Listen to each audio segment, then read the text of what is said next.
एक गांव में दो दोस्त रहते थे, पाब्लो और ब्रूनो। दोनों बहुत बड़े बड़े सपने देखते थे और उस गांव के सबसे अमीर आदमी बनना चाहते थे। उन्हें बस एक मौके की तलाश थी अमीर बनने के लिए, और एक दिन उन्हें वो मौका मिल भी गया। उस गांव को दो लोगों की जरूरत थी जो पास की नदी से पानी भरकर ला सके। ये काम पाब्लो और ब्रूनो को दिया गया। गांव वाले उन्हें एक बकेट पानी के लिए एक पेनी पे करते थे। ब्रूनो को लगता था कि मेरे अमीर बनने का सपना पूरा होने वाला है, लेकिन पाब्लो अभी भी थोड़ा कंफ्यूज था। वो उन हेवी बकेट्स को उठाने की वजह से पाब्लो के हाथ बहुत दर्द करने लगे थे। इसलिए पाब्लो पानी भरने के अलग अलग तरीके सोचने लगा और उसे एक बहुत ही अच्छा आइडिया आया। उसने ब्रूनो से कहा, मेरे पास एक आइडिया है, ये हर रोज बकेट उठाने से अच्छा है हम नदी से अपने गांव तक एक पाइपलाइन डाल दे, जिससे ये बकेट भरने की झंझट ही ना रहे। लेकिन ब्रूनो को इस आइडिया में कोई दिलचस्पी नहीं थी, क्योंकि उसे काम करने के तुरंत पैसे जो मिलने लगे थे। इसलिए उसने पाब्लो को इग्नोर किया और ज्यादा पैसे कमाने के लिए वो ज्यादा बकेट लाने लगा। लेकिन पाब्लो ने अपने प्लान पर धीरे धीरे काम करना शुरू कर दिया। वो आधे दिन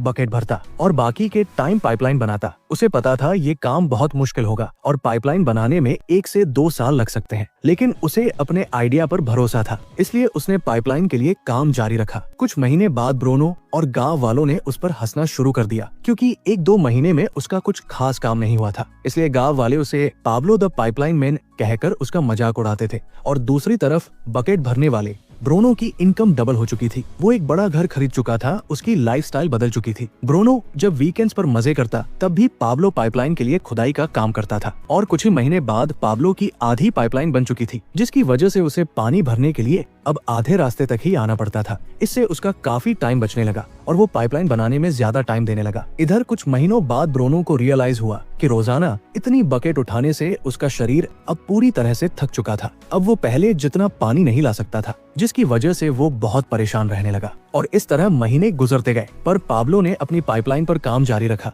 और देखते ही देखते कुछ ही साल में पाब्लो ने पाइपलाइन कंप्लीट कर ली। अब वो बकेट उठाने की जगह पाइपलाइन से गांव वालों को 24 घंटे 7 दिन फ्रेश पानी देता था, जिससे पाब्लो पहले से बहुत ज्यादा कमाने लगा था। अब सिचुएशन ऐसी हो गई थी कि अगर पाब्लो काम नहीं भी करता, यानी अगर वो सो रहा हो, पार्टी कर रहा हो या कहीं घूम फिर रहा हो, तब भी वो पैसे कमाता था। दूसरी तरफ पाब्लो की पाइपलाइन की वजह से ब्रूनो द बकेट मैन बेरोजगार हो चुका था, क्योंकि गांव वालों को जब चाहे तब और जितना चाहे उतना पानी पाब्लो की पाइपलाइन से मिल जाता था। अब दोस्तों जरा रुकिए और सोचिए कि क्या आप एक बकेट कैरियर हैं या एक पाइपलाइन बिल्डर? क्या आपको पैसे कमाने के लिए ब्रूनो द बकेट मैन की तरह हर दिन काम पर जाना पड़ता है, या पाब्लो द पाइपलाइन मैन की तरह कुछ टाइम के लिए बहुत मेहनत से काम करना पसंद करोगे, जिससे जब आप सो रहे हो तब भी आपको पैसे मिलते रहे?